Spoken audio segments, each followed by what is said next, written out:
Assalamualaikum warahmatullahi wabarakatuh. Selamat malam. Di sini saya akan menjelaskan terkait materi UAS Technopreneurship 2 yang bertema How to Success in Financial Market.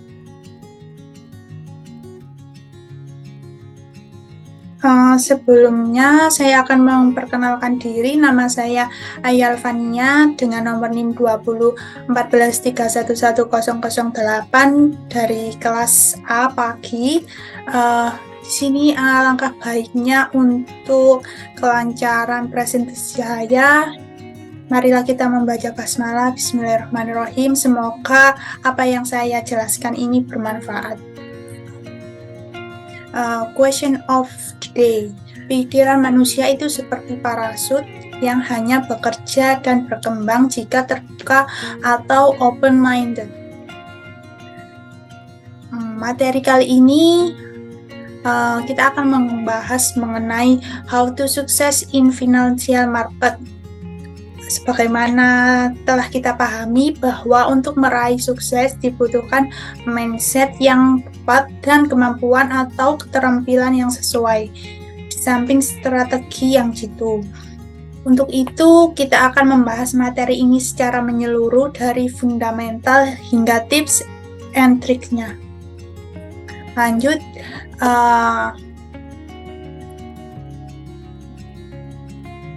sini ada list of materi.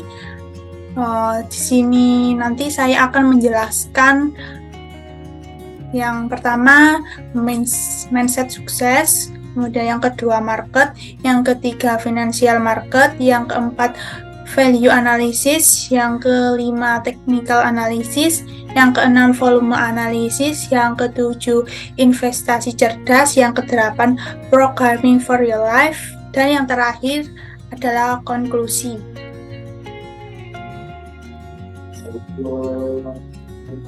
Di sini kita memasuki ke materi yang pertama, yaitu mindset sukses. Mindset sukses adalah pola pikir, yaitu cara kita memandang berbagai hal atau permasalahan. Mindset sukses adalah pola pikir yang bisa membawa kita menggapai sukses.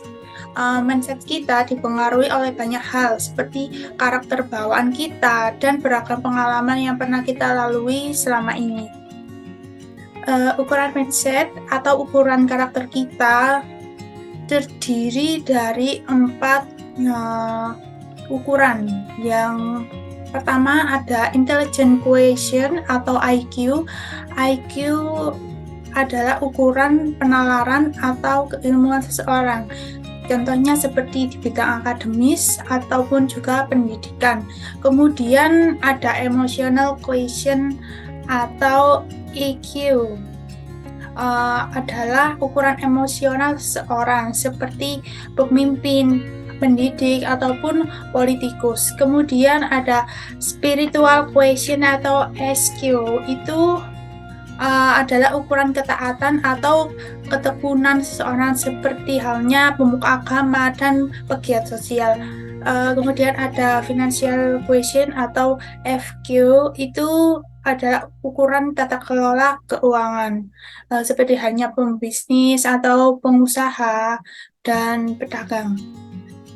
Sesungguhnya setiap personal memiliki IQ, EQ, SQ, dan FQ, namun dengan kadar kualitas yang berbeda-beda, yang membentuk kombinasi pola yang unik, berbeda-beda untuk setiap orang.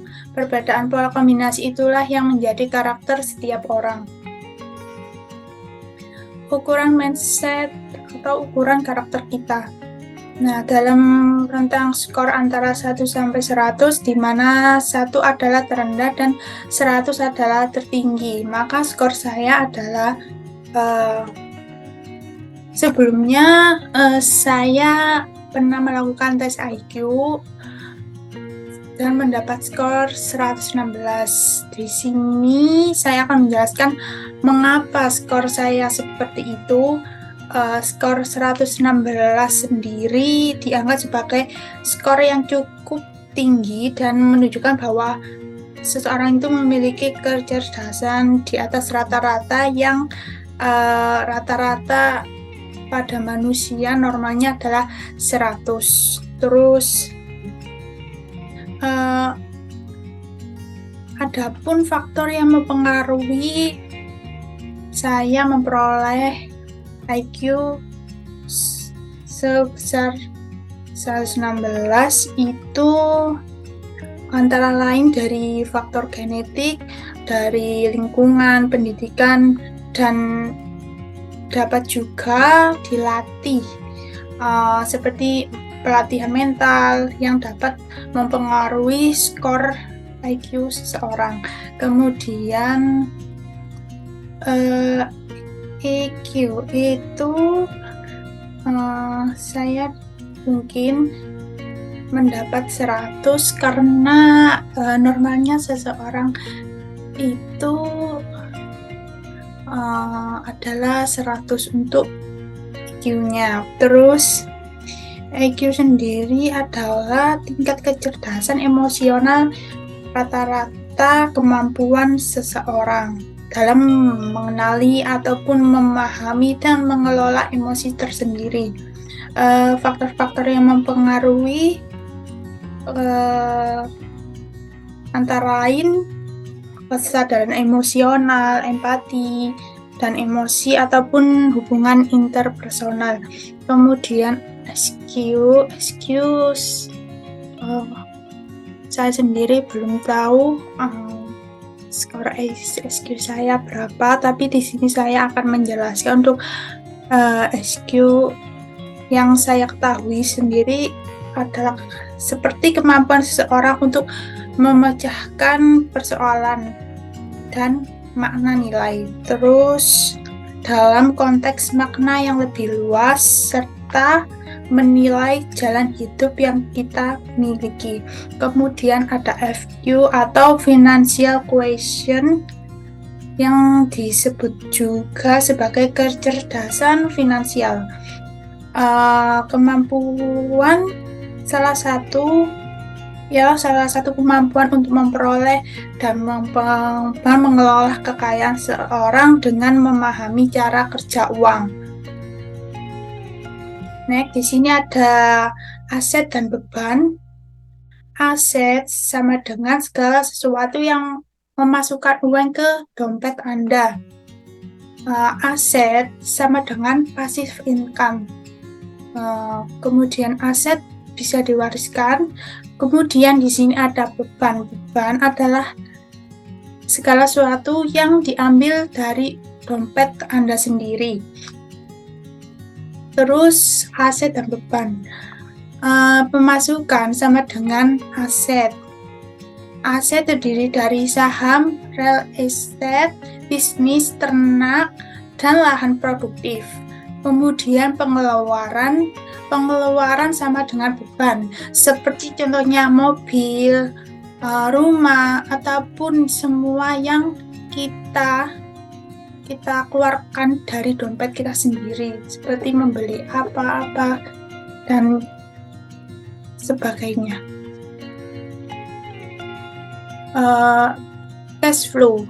Di sini ada gambar cash flow yang terdiri dari dua kelas, yaitu kelas miskin dan kelas menengah.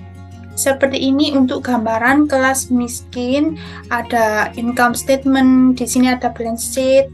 Kemudian untuk kelas menengah juga ada seperti tabel di sini. Income statement, ada balance sheet. Beginilah grafiknya, perbedaan antara kelas miskin dan kelas menengah. Terus ada cash flow. Di sini sudah terlihat gambaran untuk cash flow ya. Cash flow, di sini saya akan menjelaskan untuk kelas kaya. Pendapatan atau income diperoleh dari aset-aset yang dimilikinya. Pengeluaran atau expense ditekan sebisa mungkin dan menerapkan pola hidup sederhana.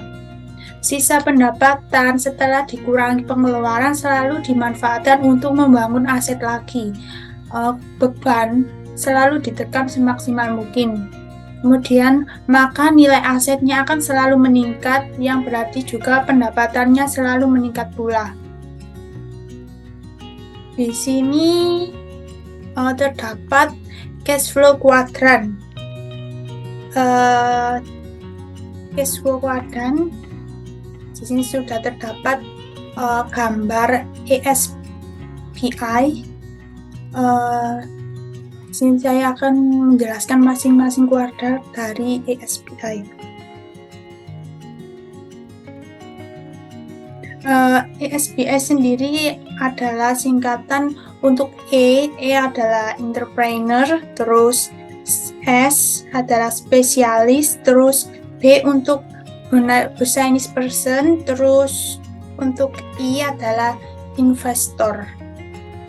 Di sini saya akan menjelaskan entrepreneur terlebih dahulu. Entrepreneur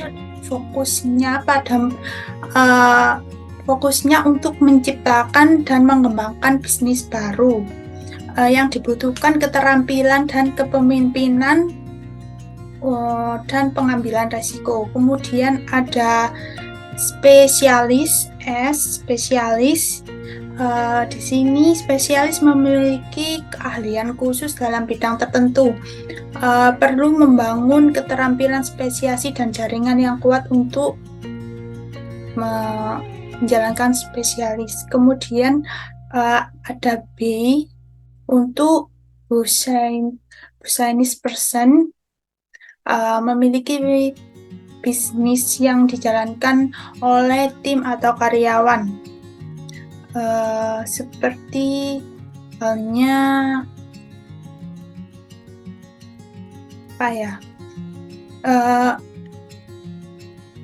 business person ini penting sekali untuk memiliki keterampilan manajemen dan keuangan. Terus ada I untuk investor. Investor itu menghasilkan pendapatan pasif melalui investasi dan memerlukan pengetahuan investasi dan juga kemampuan untuk mengelola risiko.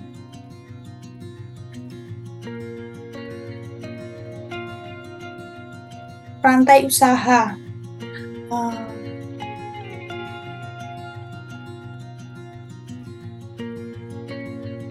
Di sini sudah terdapat rantai seperti konsumen, reseller, distributor, manufaktur, supplier, bahan baku.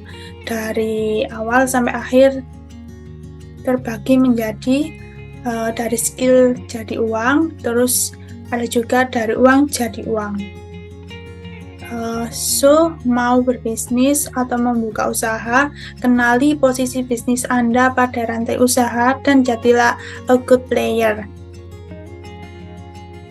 Kemudian ada market. Apa itu market? Market atau pasar secara tradisional merupakan tempat bertumpunya para penjual dengan pembeli. Aktivitas jual dan beli di pasar tersebut disebut perdagangan atau trading. Tipe-tipe pasar, A. Pasar campuran, B. Pasar spesifik.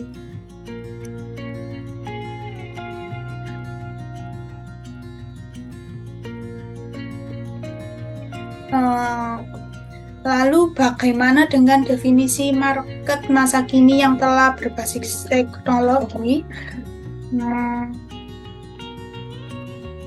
Pada pasar masa kini yang berbasis teknologi, seperti contohnya di pasar campuran, itu mengacu pada penggunaan teknologi digital dan online dalam aktivitas pemasaran dan perdagangan saat ini, yang melibatkan pemasaran melalui internet, media sosial, dan platform e-commerce, serta kombinasi antara pemasaran tradisional dan pemasaran digital.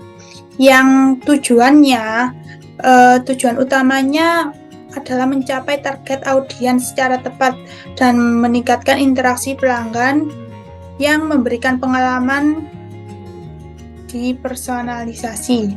Kemudian untuk pasar spesifik,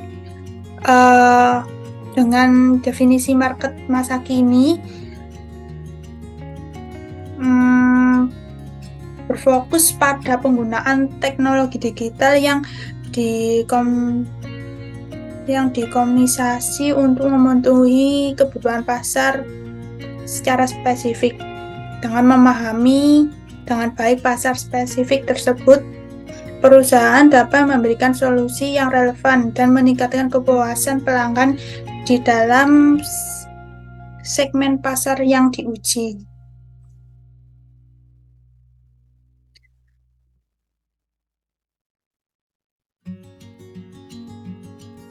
So, mau sukses berdagang atau trading, kenali karakter marketnya, asas skill yang sesuai di market tersebut, dan jadilah a good player. Kemudian ada finance market. Apa financial market itu?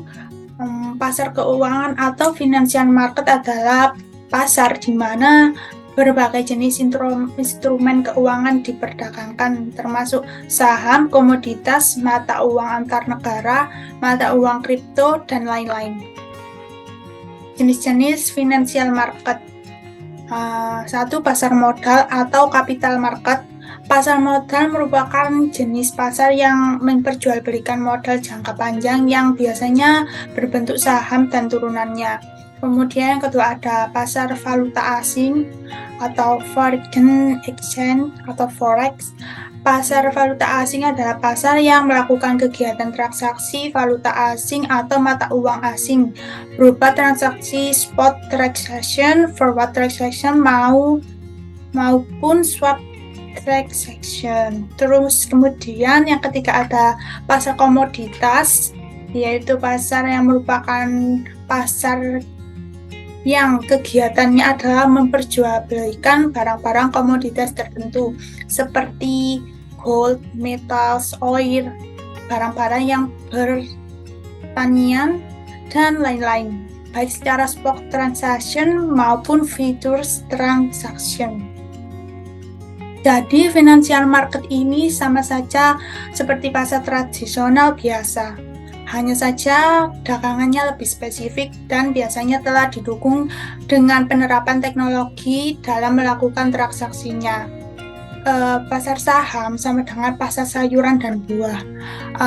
Pasar forex contohnya pasar burung, dan pasar komoditi contohnya seperti pasar sapi, dan pasar kripto contohnya seperti pasar sepeda dan mobil. So, mau sukses berdagang atau trading di financial market, kenali karakter marketnya, asas skill yang sesuai di market tersebut, dan jadilah a good player. Mindset investasi or trading. Investasi atau trading. Yang pertama, investasi. Bertujuan membangun portofolio aset, mendapat income dari pengasahan aset tersebut, tergolong dalam passive income, pelakuannya tersebut sebagai investor.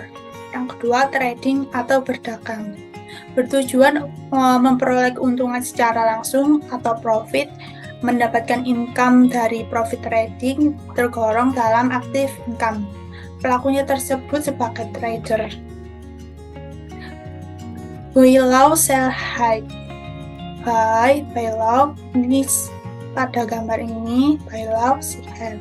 Mindset trading atau investasi itu sederhana, yaitu beli saat harganya murah atau turun, lalu jual pada saat harga mahal atau naik.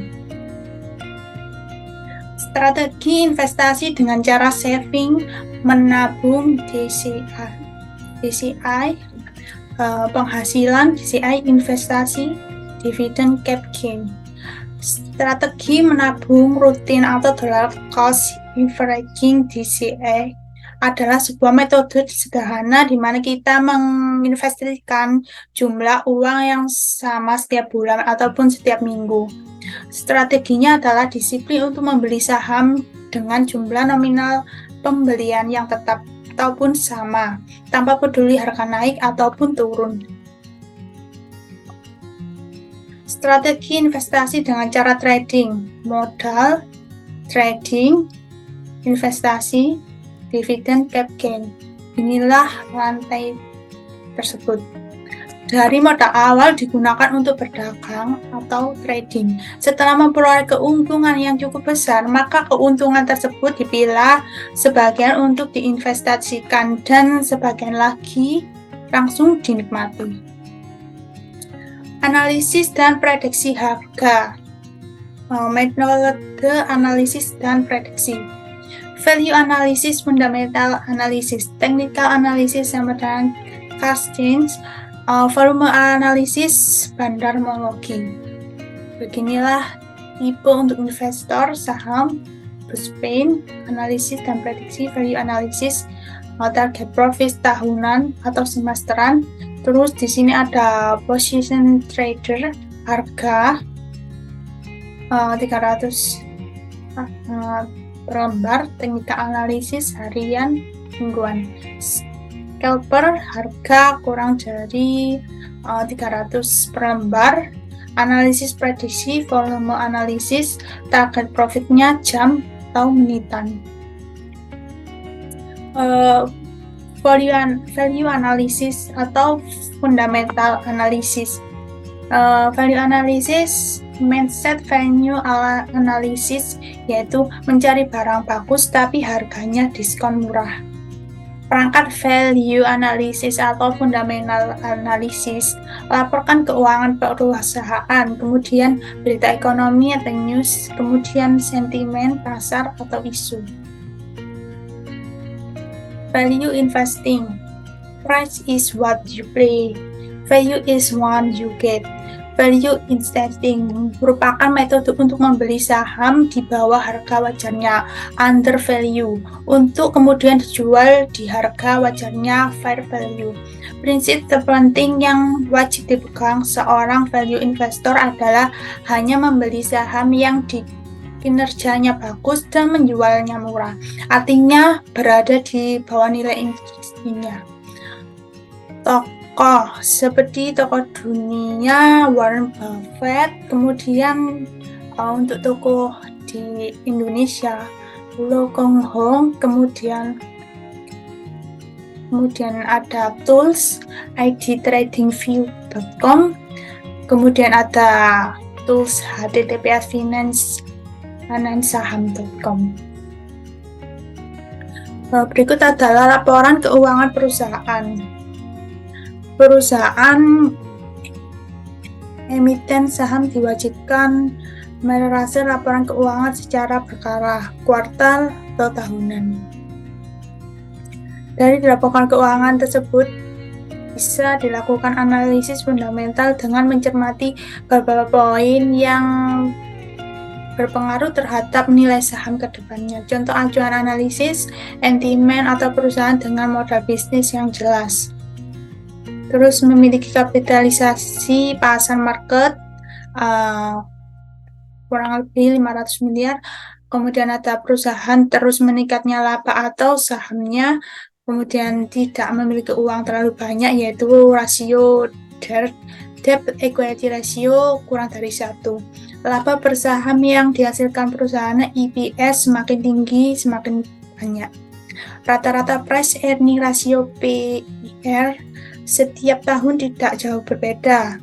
Perusahaan yang dimiliki ROE dan ROE tidak bakal menjanjikan tingkat keuntungan yang juga tinggi. Rutin memberikan dividen.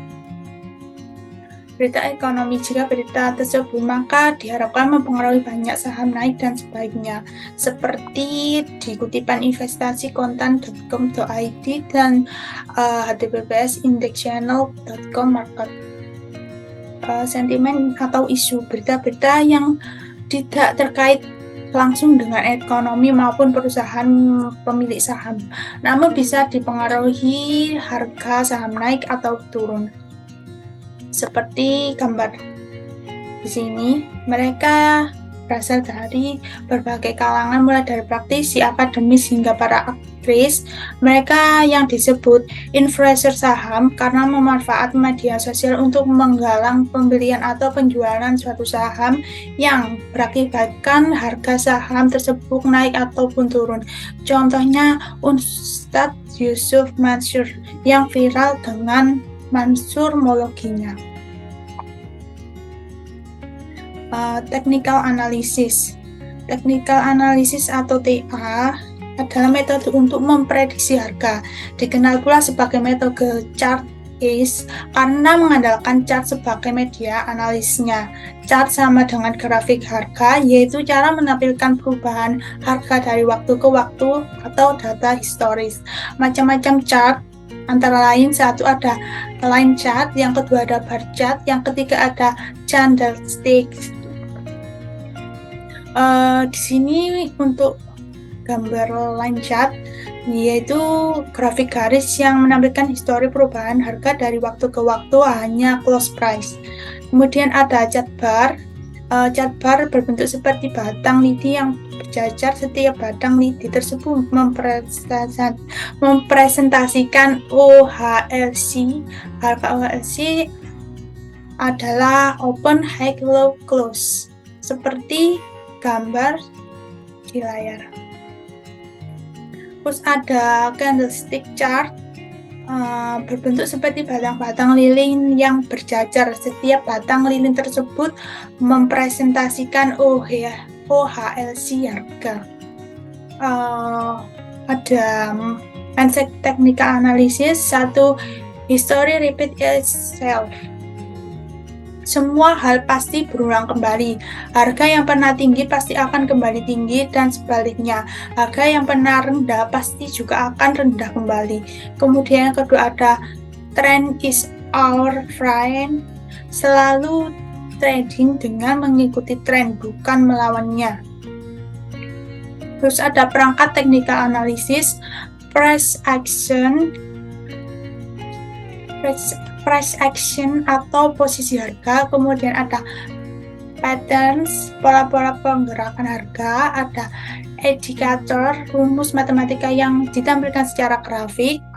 Terus berikut ada penjelasan price action.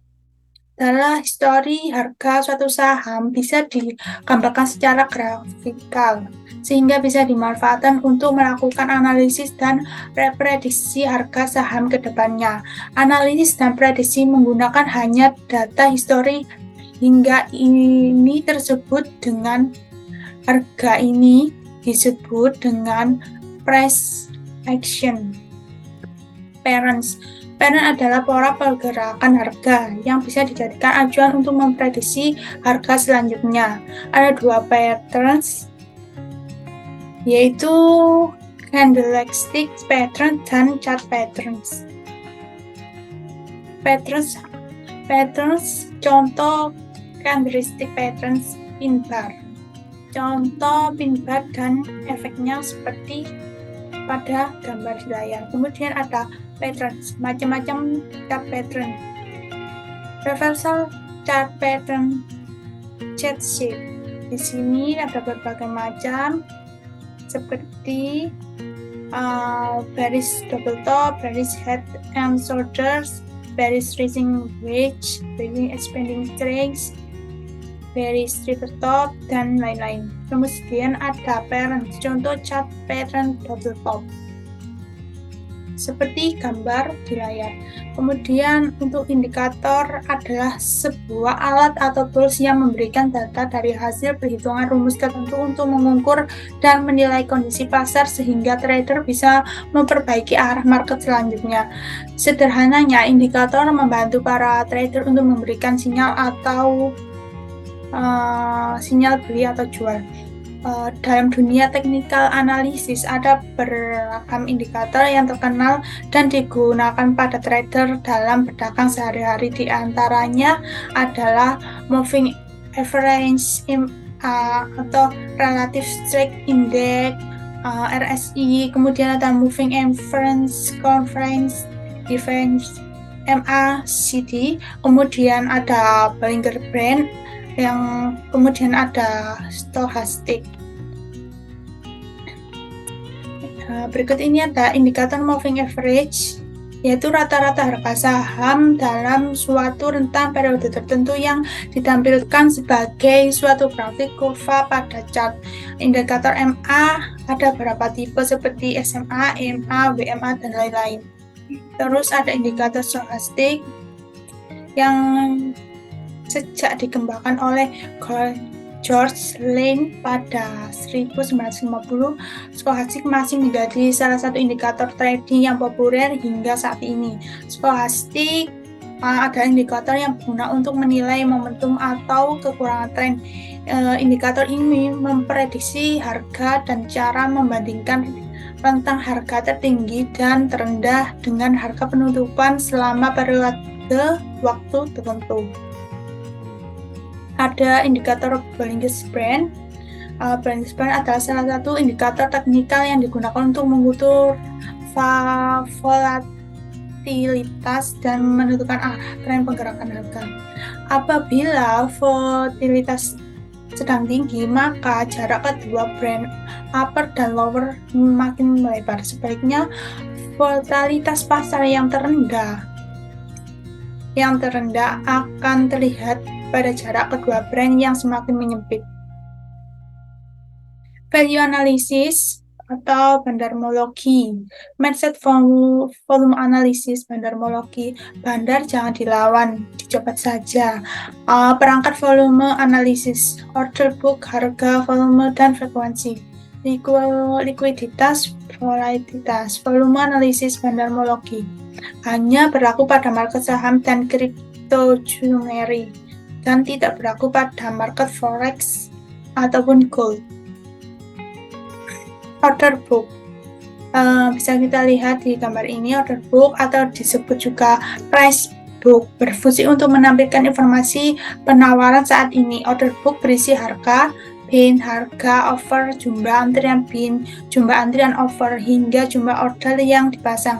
Tujuan membaca order book adalah untuk mencari harga terbaik.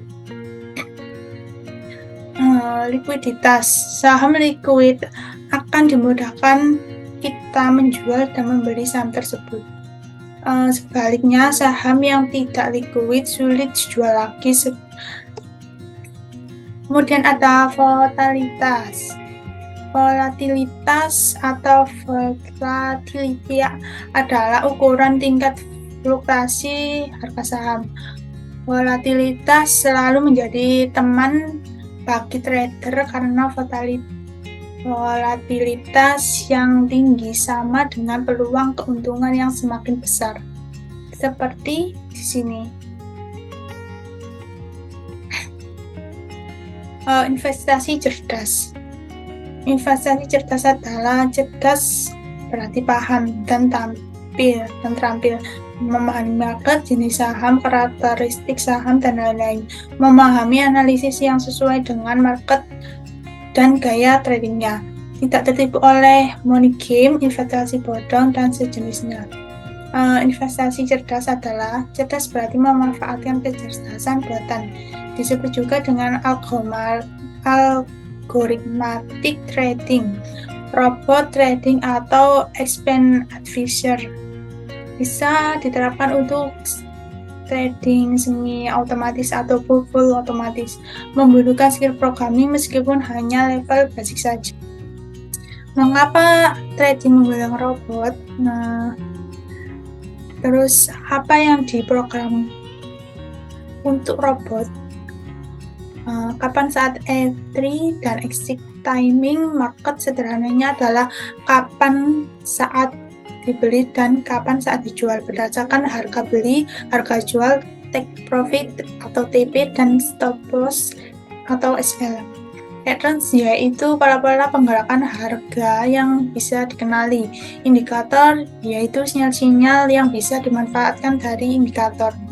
Seperti contoh analisator dan scanner saham menggunakan bahasa PineScript atau TradingView seperti gambar. Kemudian ada saham analisis dan robot outsider EA menggunakan bahasa C+ pada ide MQL5 seperti gambar. Kemudian saham analisator dan scanner menggunakan Python programming. Terus ada Forex and Gold. Terus ada Crypto Robot Trader. Terus di sini untuk disclaimer, robot dan sejenisnya bukan alat untuk cara cepat jadi kaya raya, kemudian robot hanya berjalan berdasarkan algoritma atau pola pikir si pembuat robot, kemudian robot sehebat apapun pasti pernah loss, kemudian robot harus selalu diuji coba secara berkala dan rutin, dan bila perlu dimodifikasi agar selalu sesuai dengan market yang up to date. Secara percayalah hanya pada robot pembuatan sendiri. Investasi cerdas adalah programming for your life. Maksud dari programming for your life dalam hal ini adalah memanfaatkan skill programming Anda untuk memudahkan Anda dalam trading maupun berinvestasi. Kemudian yang terakhir saya akan menjelaskan konklusi. Konklusi adalah financial market. Konklusi terdiri dari financial market adalah sarana atau media untuk berbisnis ya, investasi maupun trading, bisa menjadi kaya dengannya tapi bukan cara cepat kaya. Untuk bisa sukses di suatu market, kenali marketnya, karakter marketnya, aturan mainnya, para pemainnya, dan strategi pemainannya. Lalu berlatihlah dengan bertumbuh kembanglah dengan normal, bukan secara instan. Apa yang telah disampaikan ini hanyalah pembuka bagi langkah kita selanjutnya. Masih dibutuhkan belajar lebih dalam, latihan menerapkan metode-metode yang dipelajari, dan pengalaman yang membutuhkan waktu atau sering disebut jam terbang. Terima kasih, semoga menjadi ilmu yang bermanfaat bagi kita. Saya mengucapkan mohon maaf apabila ada salah dalam penjelasan dari video ini. Wassalamualaikum warahmatullahi wabarakatuh.